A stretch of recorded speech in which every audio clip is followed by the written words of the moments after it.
Hello, traders. FX Pip Collector here. Today is Wednesday, May 14th, and I'm going to be analyzing the pound US dollar. If you haven't done so yet, definitely do check out my free Discord group. It's linked down here in the corner at the end of the video. And make sure to take a look at my website, fxpipcollector.com. Watch the video on my home screen to learn more. So anyways, the pound dollar made a really nice 38% fib bounce, really nice impulsive move to the upside. We don't quite have that break of structure yet that really confirms to me that this is the completion of an ABC correction. It definitely looks like it is. I mean, it's very impulsive. It looks like it should just keep on going up and continue the higher time frame uptrend. But like I always say, until we actually get that break of structure at a Fibonacci level, we really can't say for sure that a pullback is complete. Definitely looks like it's complete.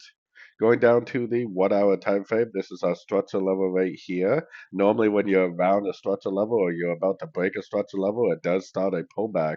And we're just gonna have to pay attention. I mean, this move up to me looks like 5 waves.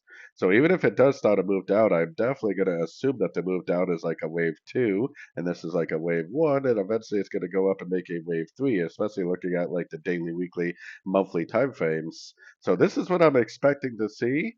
But if it does start to move to the downside and you are a very short time frame trader and you start looking for shorts and it just keeps going down and down and down and down, then that's actually good news for you. If you're looking for shorts and it goes to a Fibonacci retracement level of this and then makes a big impulsive turn back up, then definitely stop looking for shorts and definitely start looking for longs again.